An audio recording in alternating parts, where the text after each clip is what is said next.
Vengo en una secuencia temática sobre la familia, una secuencia temática supremamente pertinente. Me parece que estamos abocados a tiempos supremamente difíciles. Y no hay otra respuesta. No podemos esperar una respuesta por parte del Estado que nos ayude, porque el mismo Estado o los mismos estados, países, gobiernos, se han empeñado en destruir la institución más antigua, pero además la más importante de todas las instituciones, la familia. Así que no hay posibilidad desde el Estado. La ciencia se ha alineado en dirección contraria al propósito de Dios.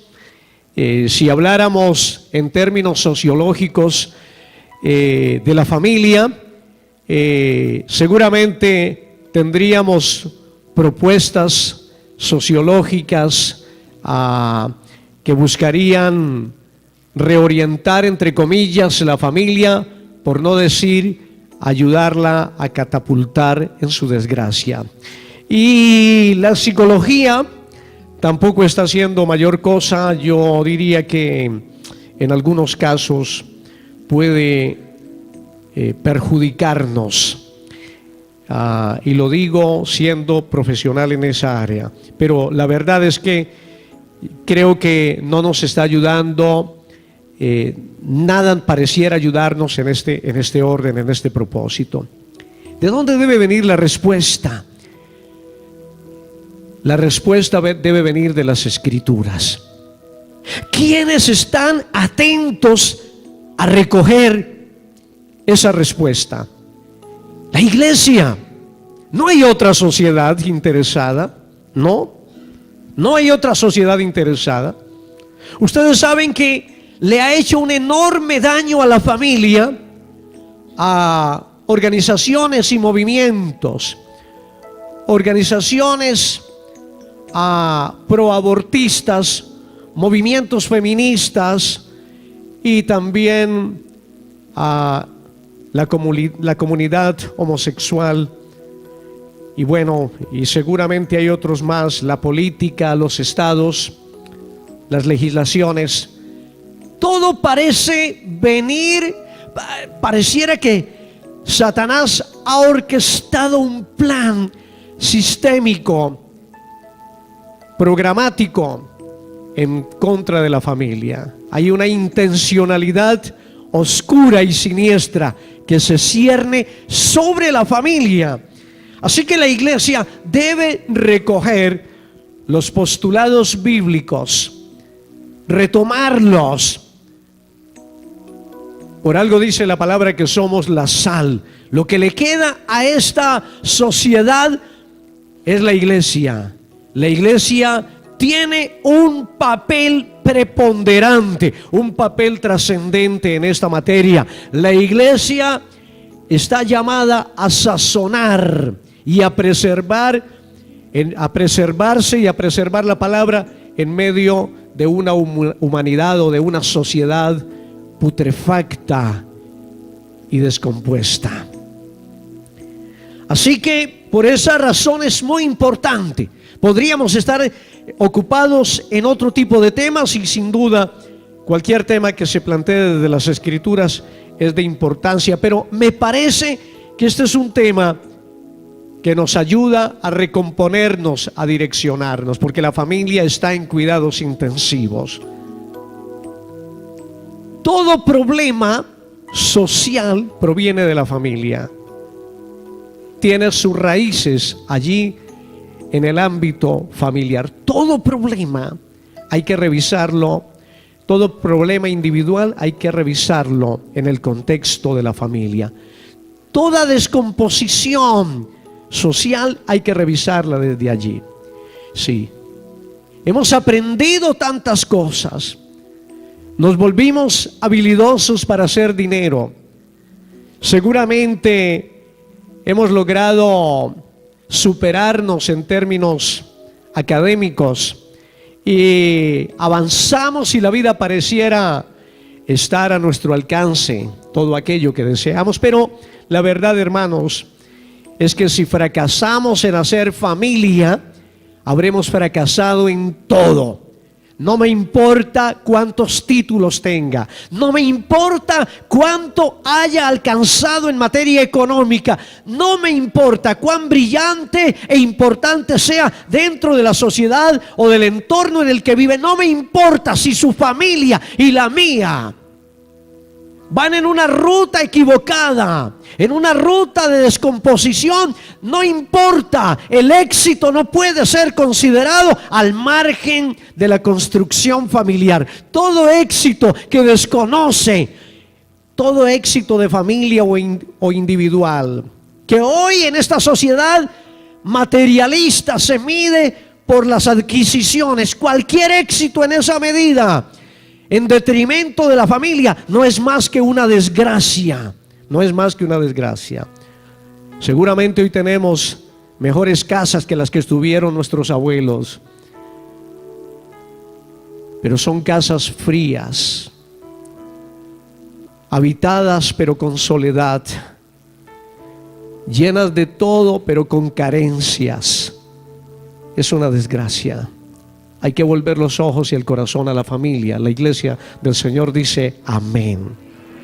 Gloria a Dios. Así que en ese orden venimos y en esta mañana caigo en la nota siguiente. Y la nota siguiente es el orden de Dios para los hijos. Porque he venido, seguramente he sido repetitivo en cosas, pero no me interesa lucir muy estético desde aquí. Lo que me interesa es que le quede algo de esta palabra, algo que pueda tomar y usar como herramienta para recomponer su casa. Muy bien, el orden de Dios para los hijos. En Efesios capítulo 5, ustedes recordarán que comenzamos hablando de cuando ya se habló de la estructura familiar y del orden estructural de autoridad. Comenzamos allí en Efesios capítulo 5 hablando del rol del hombre como padre y luego vimos también el rol de la mujer, el rol del hombre como esposo. Comenzamos viendo el orden de Dios en el rol del hombre como esposo. Y luego pasamos al rol de la mujer como esposa. Y en esta mañana vamos a ver el orden de Dios para los hijos. Y si cada parte funciona, escúcheme bien, y si cada una de estas partes funciona correctamente, tendremos el engranaje indicado. Amén. Tendremos el engranaje indicado. Si hay una de las partes que no casa, que no funciona, entonces la familia no estará empalmando como debería, no está ensamblando en ese orden indicado. Muy bien, Efesios capítulo 5 lo vimos de esa manera y seguidamente, y me llama la atención que ahí esté capítulo 5 y luego continúa en el capítulo 6 hablándonos de la familia en términos de los hijos en correspondencia a los padres. Y en el versículo 1 dice: hijos, obedeced en el Señor a vuestros padres, porque esto es justo. ¿Cómo dice?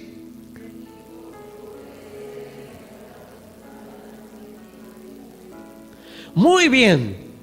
Hijos, obedeced en el Señor a vuestros padres, porque esto es justo. Quiero que veamos este versículo en tres partes. La primera parte dice: hijos, obedeced en el Señor. Así que lo primero que encontramos, o que vemos allí es que los hijos obedecen a sus padres por mandamiento del Señor. Hijos, obedeced a vuestros padres en el Señor. Lo primero que encontramos es que la obediencia aquí es una demanda, es un mandamiento. Los hijos obedecen a sus padres porque es un mandamiento del Señor. Escúcheme bien, un mandamiento del Señor. La obediencia, escúcheme bien, no está en la naturaleza del muchacho. No está en la condición innata del muchacho. No es inherente a su naturaleza.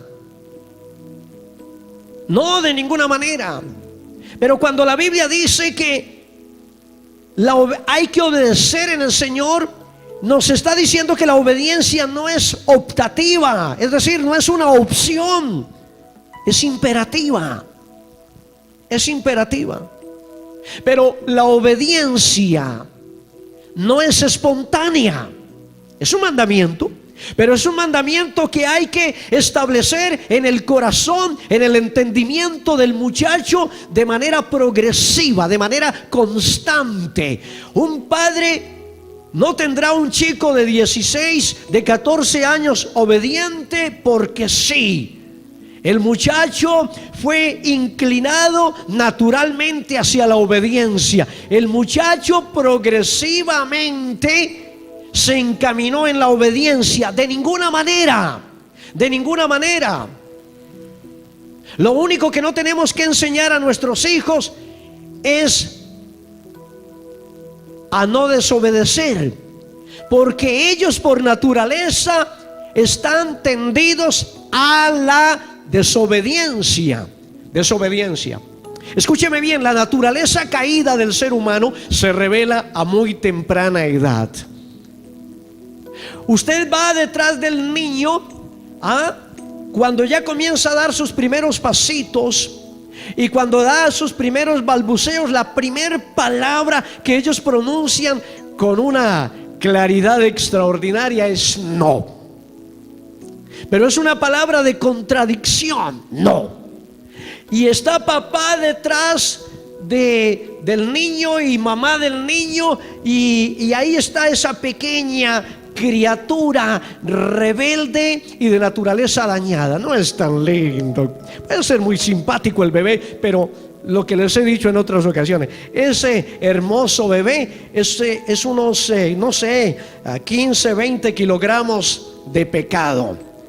Ahí está desarrollándose un elemento que si usted y yo no trabajamos en él, podríamos tener cualquier tipo de personaje. Podría ser un psicópata, un sociópata o cualquier elemento de conducta inadecuada. No hay que enseñarlos a no obedecer. Ellos son egoístas. La desobediencia está en ellos. No toque, ellos tocan. Si usted les dice sí, ellos dicen no. Si usted dice no, ellos dicen sí. Constantemente. Usted le dice venga y él va. Usted le dice vaya y él ni viene ni va. Ni le viene ni le va.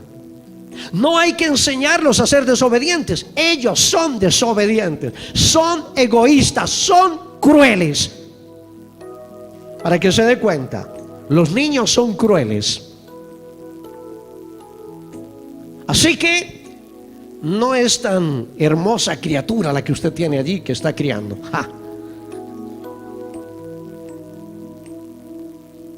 Es una tarea permanente. Cuando la Biblia dice, hijos, obedeced en el Señor a vuestros padres, no es una inclinación. No es que la obediencia se despierta. La obediencia no es biológica, ¿verdad? Como los cambios hormonales o como otro tipo de cambios que se van suscitando en los diferentes ciclos del desarrollo del niño. No, la obediencia no. No es que uno dice, bueno, el niño es rebelde, pero tengo la esperanza, porque los indicadores nos muestran que después de los 5 años los niños se vuelven obedientes, o después de los 10 años los niños se vuelven obedientes, o después de los 15. No.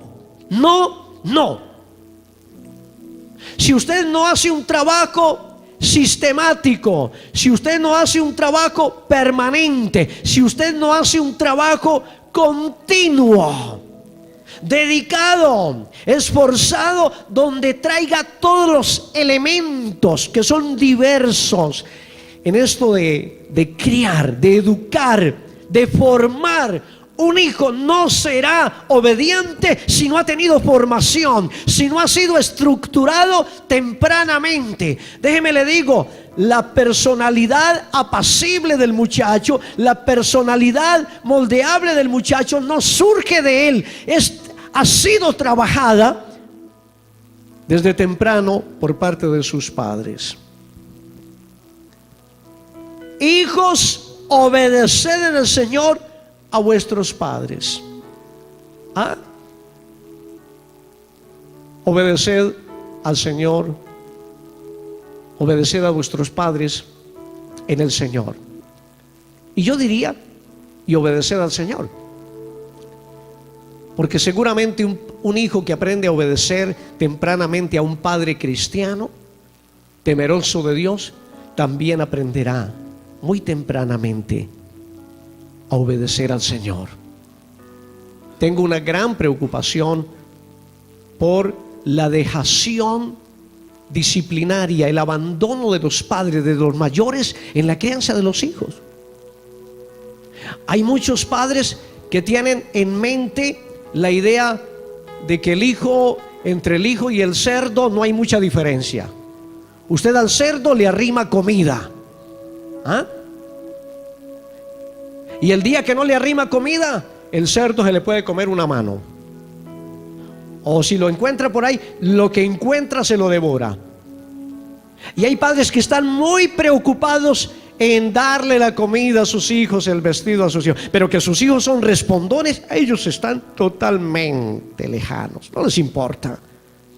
Y yo quiero decirle que cuando usted le da al hijo lo que necesita, sin poner un equilibrio, sin balancear las condiciones en el desarrollo del muchacho, no hay diferencia entre darle comida a un muchacho que seguramente será un criminal cuando tenga 8 o 10 años, porque ahorita los criminales se anticipan en edad. En el tiempo mío de mocedad, los criminales eran de 18 arriba. Ahora no, ahora hay criminales de 8 años. Y yo no me atrevería a decir con toda seguridad que el criminal de 8 años ha recibido de papá y de mamá lo mismo que recibe el cerdo. Solo comida, no le importa. Ahí está la comida, ahí está el vestido. La conducta del muchacho no cuenta, no le importa, no se da por entendido el padre. Y ahí está el gran problema.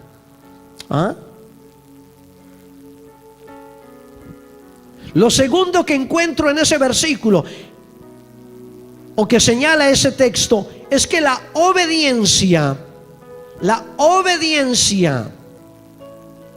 se hace en el Señor. Y me parece que esa frase, en el Señor, nos están indicando que los hijos no están obligados a tener una obediencia irrestricta a sus padres. Es decir, una obediencia ciega, una obediencia sin consideración. No, de ninguna manera. Cuando la Biblia amarra la obediencia del hijo al padre en el Señor, está indicando que cuando el padre le da al hijo una orden, un mandamiento, algo para que cumpla, en aquello que está en contra de la palabra, el hijo no está obligado a obedecer. No está obligado a obedecer de ninguna manera. Por eso dice en el Señor, para que el padre no caiga en excesos, en abusos, se extralimite en su autoridad y termine denigrando o termine dañando la integridad del muchacho. Mire lo que dice Lucas capítulo 12. Lucas capítulo 12, versículo 51. Dice así: ¿pensáis que he venido para dar paz en la tierra? Os digo, no, sino disensión. Porque, versículo 52, porque de aquí en adelante 5 de una familia estarán divididos, 3 contra 2 y 2 contra 3. Estará dividido el padre contra el hijo. ¿Cuál es la razón de esa división? Que hay una diferencia de criterios, que hay una diferencia de voluntades, que hay una diferencia de acciones. Aquí está hablando de un hijo seguramente cristiano frente a un padre impío que le va a decir: no, papá, me da mucha pena, pero no voy a seguir en ese camino. O seguramente un hombre piadoso que se convierte al Señor y tiene un hijo difícil y el hijo entra en contradicción. Pero lo que está diciendo el Señor es que en muchos casos su presencia al interior de un miembro de la familia genera división al interior de ella. Al interior de ella. Vuelvo al versículo 53, dice: y estará dividido el padre contra el hijo, y el hijo contra el padre, la madre contra la hija, y la hija contra la madre, la suegra contra su nuera, y la nuera contra su suegra. Todos contra todos. Mis amados hermanos, así que hay un momento en que tenemos que decidir. Porque mi padre es mi padre, pero es un hombre. Mi madre es mi madre, pero es un ser humano. Y en aquello que se sale, en aquello que pone en riesgo mi condición espiritual o de repente mi condición moral, porque hay padres que no tienen ningún problema en comprometer moralmente a sus hijos. No tienen ningún problema. Y en aquello donde pueda verme comprometido en ese tipo de integridad, entonces estoy facultado escrituralmente para resistir la autoridad en ese orden, para resistirla. Estoy facultado escrituralmente. El apóstol Pedro, cuando fue cuestionado, cuando fue llamado a cuentas de por qué predicaba el evangelio, por qué hablaba en ese nombre, en el nombre de Jesús, y que debía guardar silencio, Pedro, entendiendo lo que implica agradar y vivir para el Señor, dio su respuesta: juzguen ustedes si es digno obedecer a los hombres antes que a Dios. En el Señor. Lo tercero que encuentro en ese versículo que nos declara el texto es que la obediencia a los padres está dentro de la justicia que el creyente debe practicar. Porque mire lo que dice allí, volvamos a Efesios. Está diciendo: porque esto es justo. Porque esto es justo. Justo. ¿Justo a los ojos de quién? A los ojos de Dios. Porque es una manera de cumplir la justicia. El creyente que obedece a sus padres está cumpliendo la justicia, está practicando la justicia delante del Señor como cristiano. Sí. Así que, hermanos, si usted tiene un papá o una mamá, son padres que hay que honrar y hay que obedecer, teniendo en cuenta los límites de esa obediencia, como acabo de explicarlo. Pero hay que obedecerlos. Esto es justo delante del Señor. Esta es una manera de ser verdaderamente cristianos. Tengo mucha preocupación. He escuchado a mamás decir, tengo un problema con la niña, o tengo un problema con el muchacho. En la iglesia es solo risa. En la iglesia lo que le dice el líder lo cumple a cabalidad y con prontitud, pero en casa ese muchacho rústico, es difícil, es respondón y cuestiona toda orden que se le da. No queremos jóvenes que sirvan a la iglesia o que le sirvan al Señor en la iglesia cuando no obedecen a sus padres en casa. No tiene sentido que lo hagan aquí ni en ningún lugar. No tiene sentido. Aquí se vive lo que se vive allá. De lo contrario, hay una inconsistencia injustificable, inaceptable. Mis amados hermanos, hacemos justicia delante de Dios cuando obedecemos. Ahora, esta obediencia está comprendida ante todo cuando los hijos viven en casa. Cuando los hijos viven en casa, todavía están con papá y mamá. Colosenses capítulo 3, versículo 20 dice así. Colosenses 3:20: hijos, obedeced a vuestros padres en todo, porque esto es agradable al Señor. Cuando Él está diciendo en todo, no se contradice cuando dice en el Señor. Está diciendo en todo porque asume. Él está escribiéndole a la iglesia, a familias de la iglesia, y él asume que esa obediencia total responde a una manera correcta por parte de los padres, de cómo demandan esa obediencia. Y dice porque es agradable al Señor, le agrada al Señor. Hay que decirle a los jovencitos aquí en esta mañana: es agradable al Señor que usted, niña o jovencito, acate la voz de mamá y de papá. Es agradable. ¿Qué significa si no obedece la voz de papá y de mamá? Que no es agradable delante del Señor.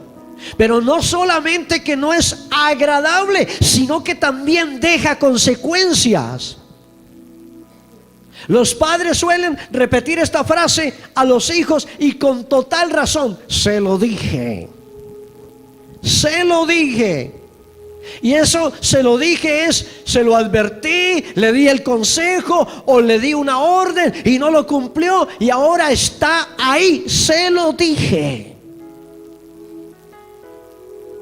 Porque déjeme le digo, cuando usted y yo obedecemos a nuestros padres que son temerosos de Dios, tenemos sobre nosotros la cobertura de Dios. Escúchenme, la cobertura de Dios. Así como Cristo tuvo la cobertura del Padre cuando dijo: yo no he venido a hacer mi voluntad, sino la voluntad del que me envió. Cristo tenía la cobertura del Padre. Así como el hombre piadoso tiene la cobertura de Cristo y la mujer piadosa tiene la cobertura de su esposo, los hijos tienen la cobertura de Dios por cuenta de sus padres. Tienen la cobertura de Dios por cuenta de sus padres.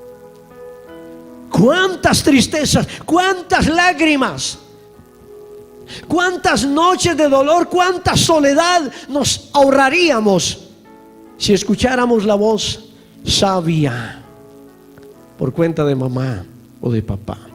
Cuando son sabios, cuando son temerosos de Dios. Porque también hay padres necios.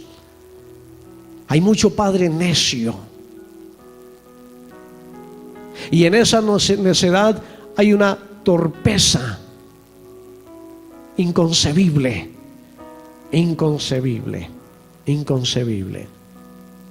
Versículo número 2, estamos en Efesios capítulo 6, versículo 2. Mire lo que dice: honra a tu padre y a tu madre, que es el primer mandamiento con promesa. Honra a tu padre y a tu madre.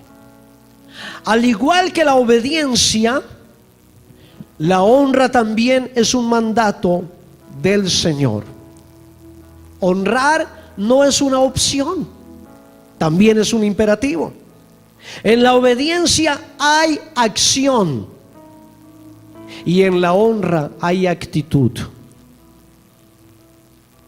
En la obediencia yo procedo y en la honra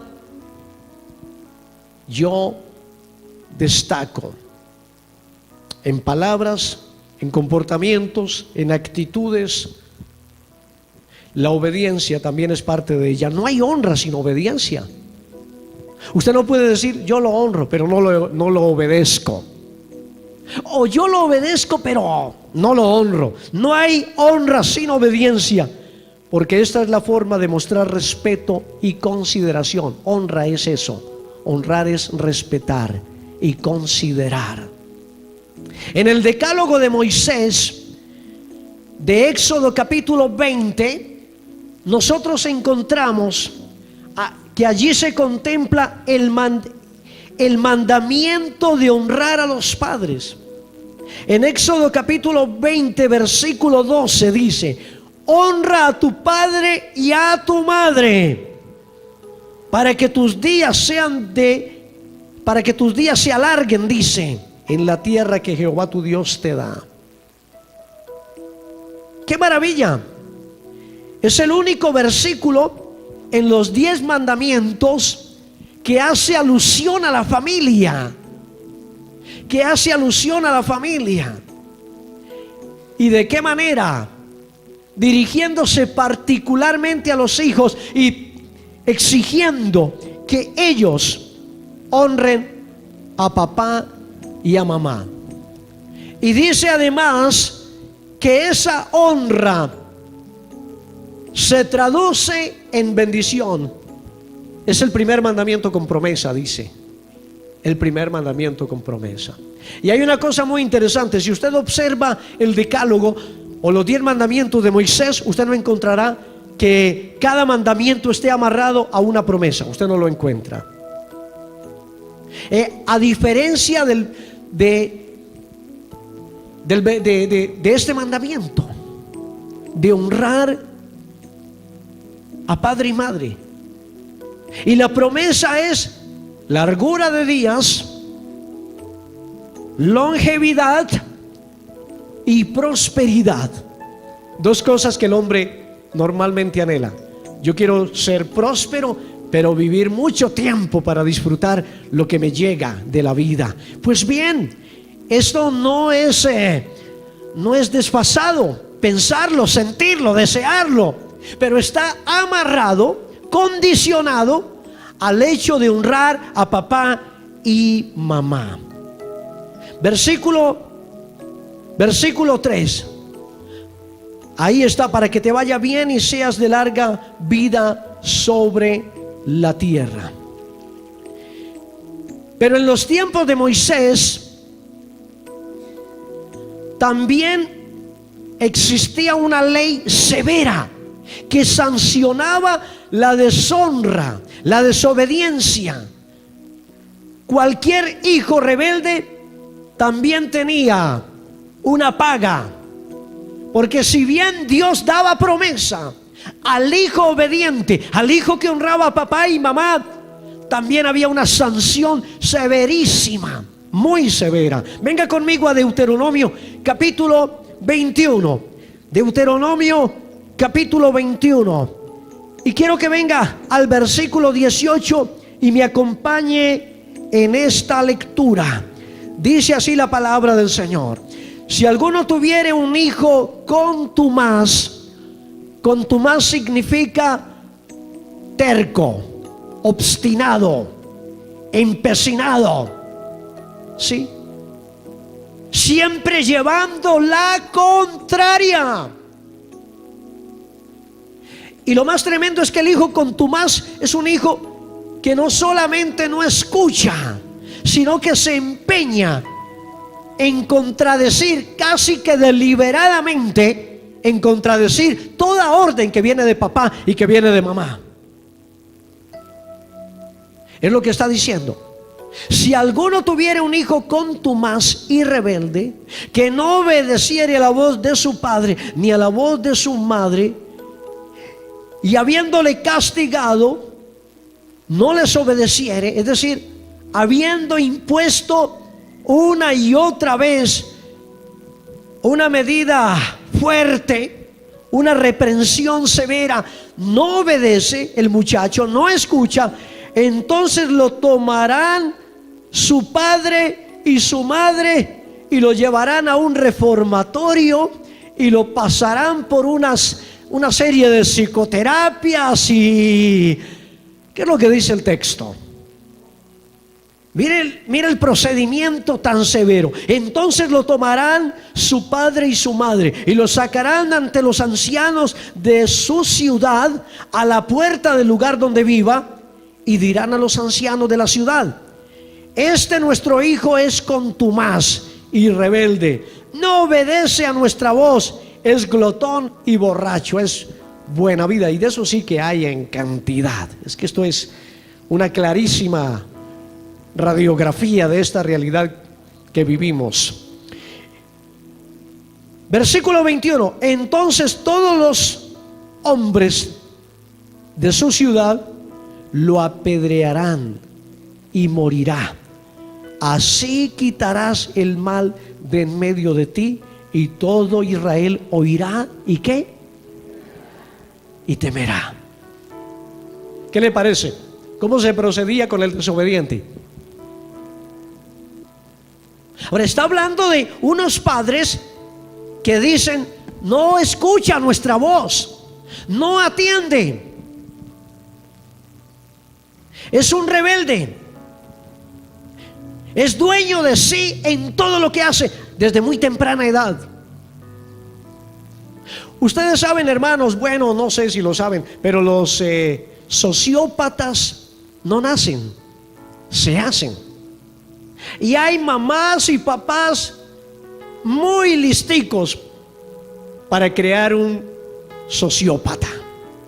Y déjeme le digo, entre los muchos aspectos que forman a un sociópata es la ausencia de formación disciplinaria. Cuando el muchacho es constantemente contradictor y mamá y papá se relajan, se inmutan, probablemente allí comience a gestarse una conducta sociopática. Tremendo peligro, tremendo riesgo. A mí me preocupa, hay muchas mamás detrás de niños. Bueno, yo voy ya más adelante en esa dirección. Lo que pasa es que toco aquí, toco allá, la tentación de tocar todos los aspectos del tema. Pero hay mamás supremamente relajadas, totalmente indiferentes. Y hay mucho padre displicente también. Y en aquel tiempo el muchacho no obedece. No obedece. Y los padres están desesperados. Hoy tenemos cantidad de padres demandando a sus hijos en la fiscalía y en otras entidades, buscando protección, porque ya son muchachitos de 14 y de 16 años. Tratan mal, madrean a sus padres, los desafían con cuchillo en mano o a golpes. Y hay en este momento, es una realidad nefasta para cualquier sociedad. En este mismo momento hay padres intimidados por la conducta de unos mocositos de 14 y de 16 años. Intimidados, con miedo, total y absoluto miedo con respecto a sus hijos. Es impresionante. Y bueno, vienen las autoridades y recogen estos muchachitos y se los llevan dizque a un reformatorio. Nada, de allí salen más violentos. En aquel tiempo nada. Este muchacho tiene un problema muy arraigado, tiene un problema de 16 años o de 20 años. Sáquenlo, que le vamos a dar es piedra. Y más tardecito lo entierran y ya, se acabó el problema. Quitémosle ese verdugo a esos padres. Quitémosle ese opresor a esos padres. ¿Cómo? Quitándole la vida. Así funcionaba, hermanos. Y lo ordena Dios. Y dice, para que todos los demás jóvenes vean y tengan temor. Al rebelde se le llevaba a la muerte. Que demos gracias al Señor que esa ley no aplica hoy, porque si aplicara hoy estaríamos enterrando muchachos todos los días. Una de dos: tendríamos iglesia, seguramente sería muy bueno tener iglesia y al lado funeraria. Eso sería tremendo negocio. No habrían reformatorios, sencillamente el muchacho rebelde se muere, se compone o se muere. Así era. Así funcionaba. Tremendo. Duro, ¿verdad? Hola.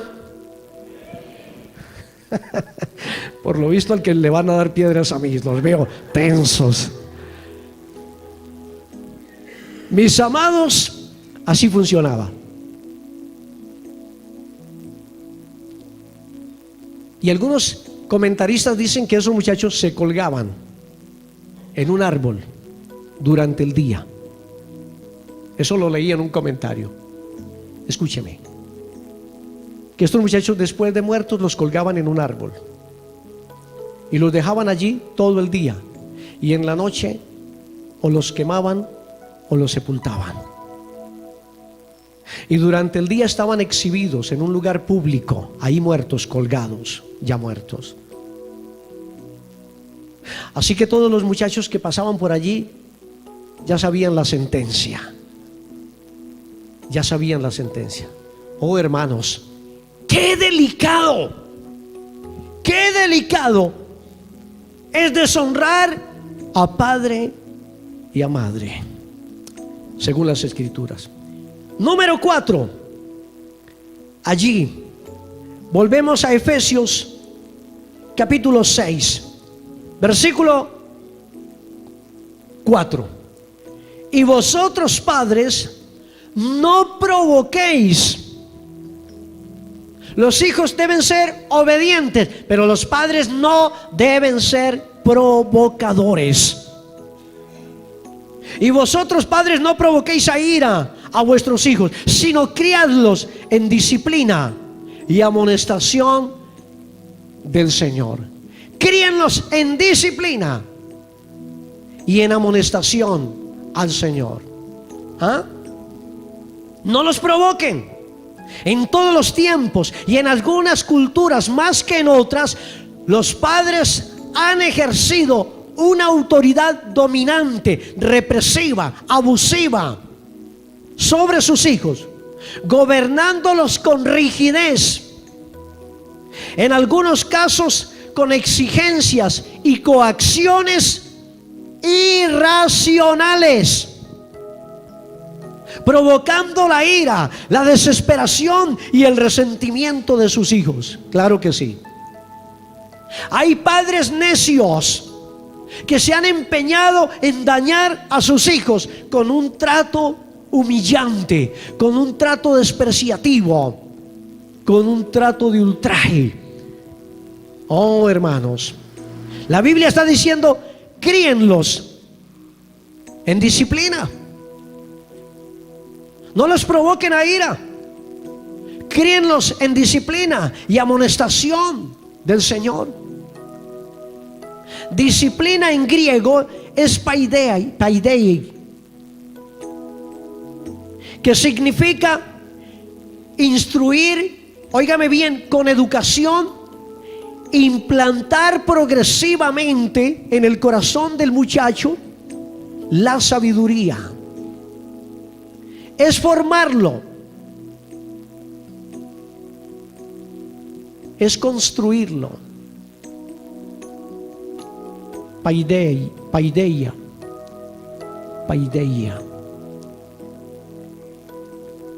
Y del latín al castellano, la palabra disciplinar es discipulus. Es hacer de su hijo un discípulo. Es trabajar en él. trabajar en él, construirlo, formarlo, implantarle valores, darle saberes. El sentido aquí es que el padre asume la tarea como pedagogo a fin de establecer el entendimiento, y un entendimiento que enlace perfectamente con su conducta, con su comportamiento, y que se vuelva un estilo de vida en él. Luego viene la amonestación, que tiene que ver con la corrección. Una corrección sobre toda conducta impropia. Mis amados hermanos, esa es la parte de los hijos. Y si bien hay otros aspectos que tocar, yo quiero hacer una especie de paréntesis para decir en esta mañana que antes de continuar con otros aspectos propios o pertinentes de la tarea formativa de los padres hacia los hijos, quiero ser enfático sobre el intransferible e insuperable papel de mamá en la crianza de los hijos. ¿Y por qué este paréntesis?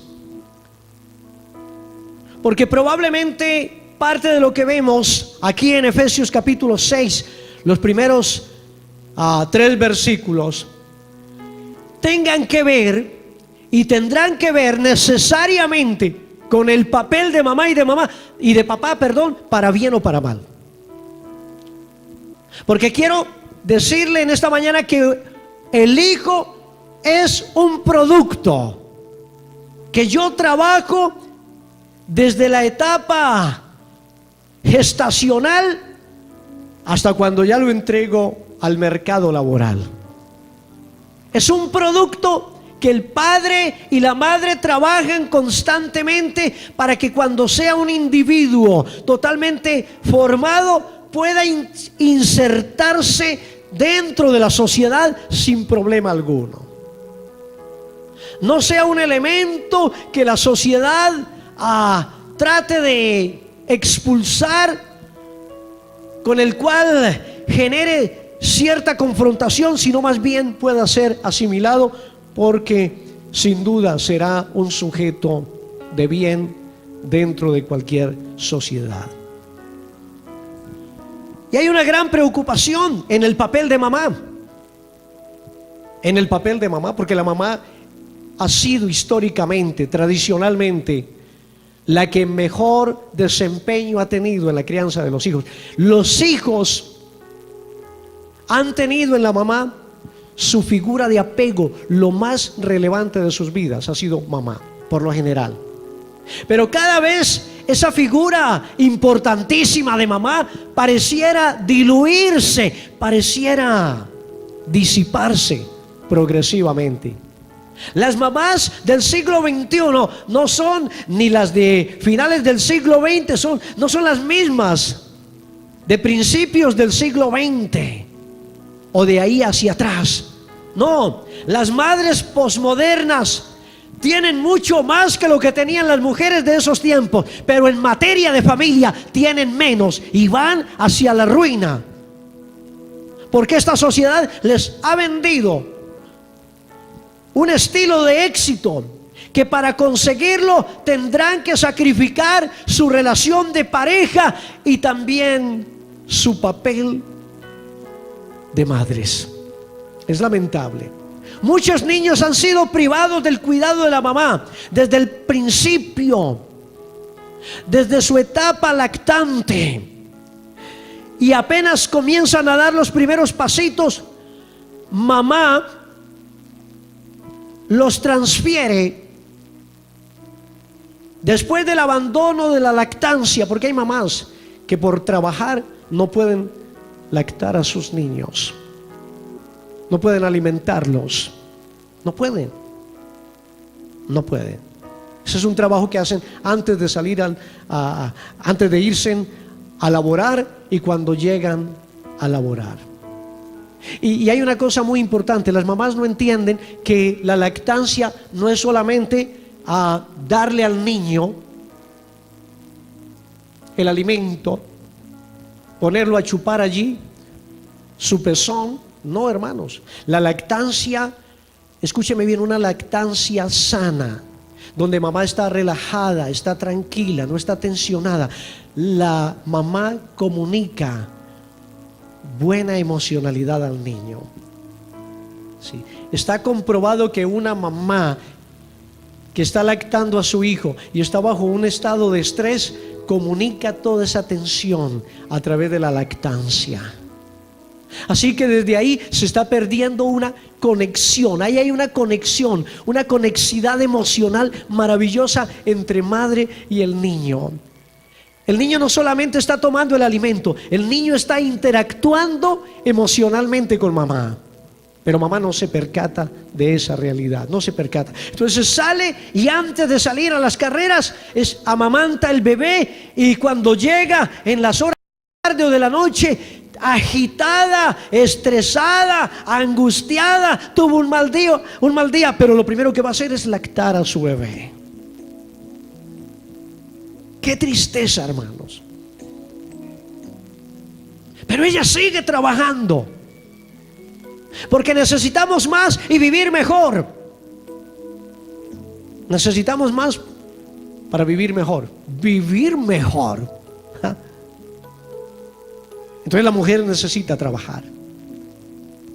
Y ya después de haber realizado muy precariamente el cuidado de su bebé en esa etapa, y cuando ya deja de ser lactante, y algunas antes de superar la etapa de la lactancia, ya los niños han sido transferidos a pequeños corralitos humanos, a las guarderías.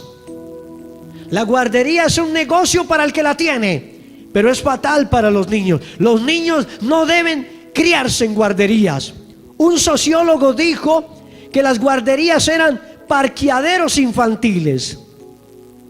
Estoy de acuerdo con esa definición. Parqueaderos infantiles, señalando que no hay diferencia entre una guardería y un parqueadero de vehículos, porque ambos lugares son importantes para facilitarle la tarea al otro. Yo necesito de un parqueadero si llego a mi trabajo con un vehículo, pero yo necesito un parqueadero humano para dejar mi niño si también estoy trabajando. ¿Estamos? Hola. Parqueaderos humanos. Allí está el niño 8 horas, porque allí los entregan a las 7 de la mañana, todavía dormiditos. Y cuando se despiertan no tienen a mamá.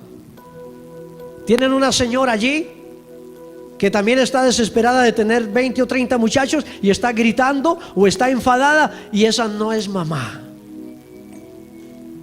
Mis amados hermanos, esa es una desconexión fatal en la secuencia imprescindible que debe tener la crianza. Hola.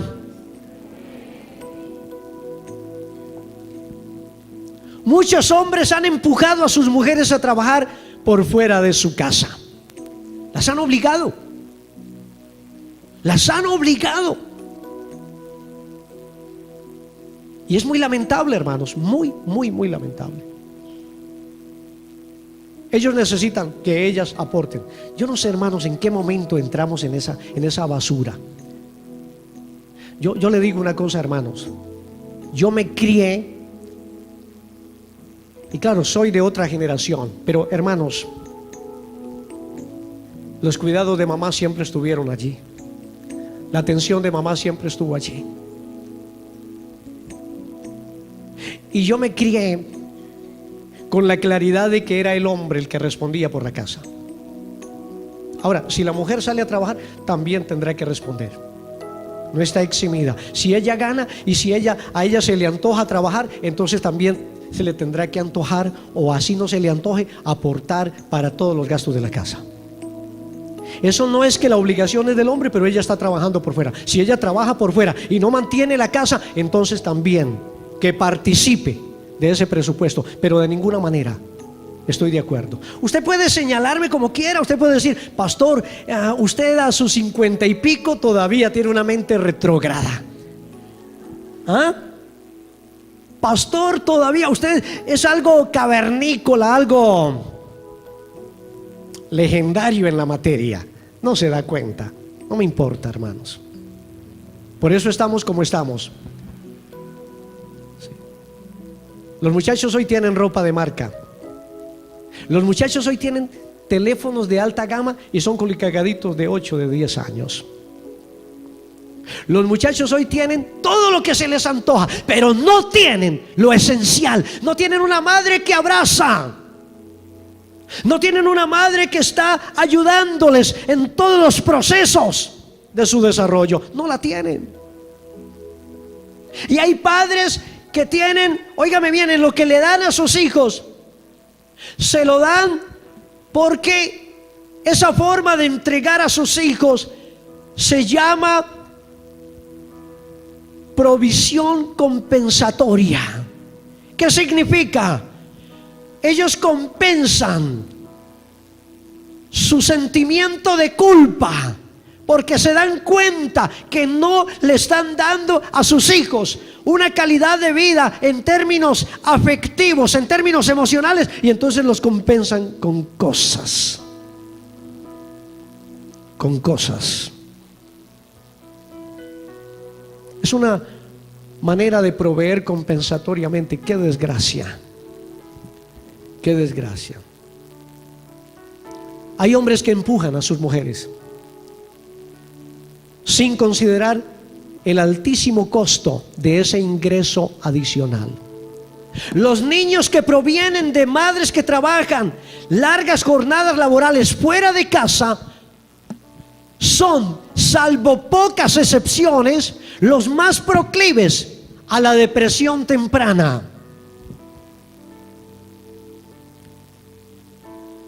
Es inconcebible que tengamos niños de 4 años depresivos. Y cuando revisa el antecedente no es otro que la ausencia de mamá de casa. Las madres que trabajan para producir son madres que le generan a los niños depresión temprana. El suicidio. Hoy como nunca niños se están suicidando de 6, 7, 8 y más años, de ahí en adelante.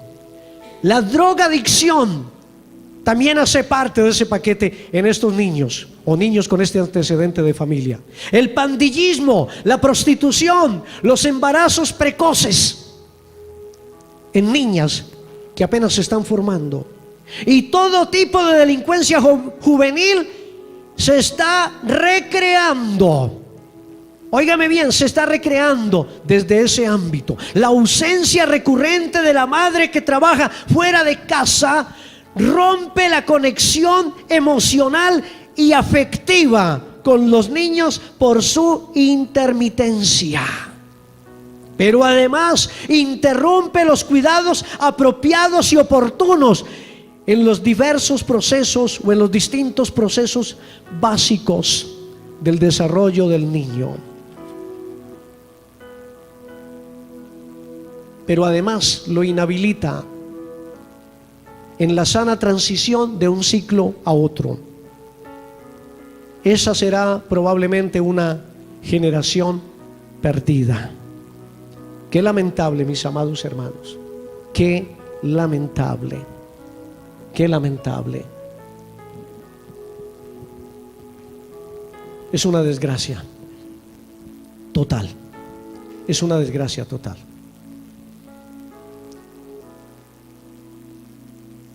Que el Señor nos ayude en esta tarea. No responderemos al Señor por una casa. Yo estoy seguro que el Señor no nos pedirá cuentas por una casa, ni por un vehículo, ni por un título profesional. No nos va a hacer preguntas el Señor. Venga, ¿y por qué paraste la universidad en el 6º semestre? No, hermanos, tonterías. Pero el Señor seguramente nos va a preguntar: ¿y dónde está tu hijo? ¿Y por qué no cumpliste la tarea que te asigné? Yo creo que ese tipo de preguntas sí vendrán. Mis amados hermanos, vamos adelante con la tarea. Yo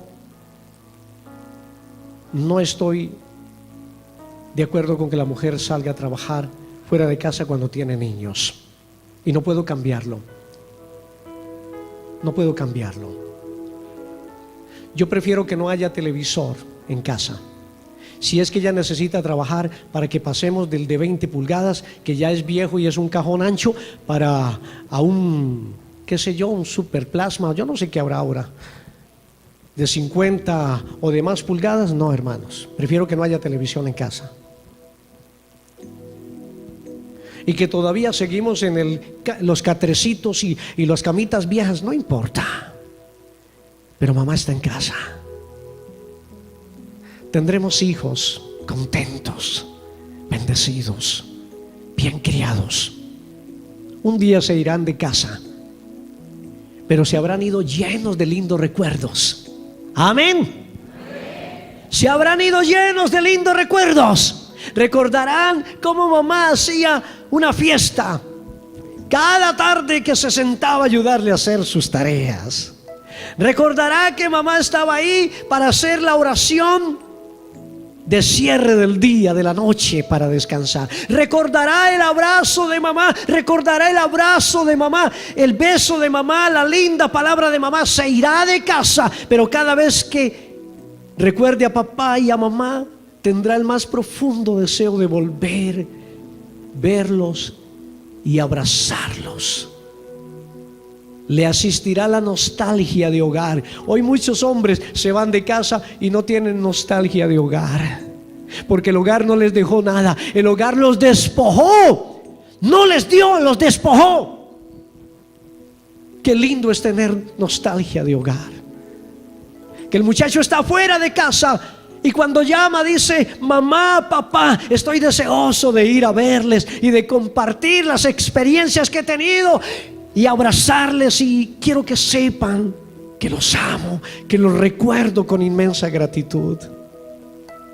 Hijos con nostalgia de hogar. Esa es la tarea. Padre bueno, soberano Dios, aquí estamos delante de ti. Aquí estamos delante de ti, Señor, para agradecerte, para decirte, Señor, que solo tu misericordia nos ha sostenido. Aquí estamos para pedirte perdón por las equivocaciones, por los errores en la formación de nuestros hijos.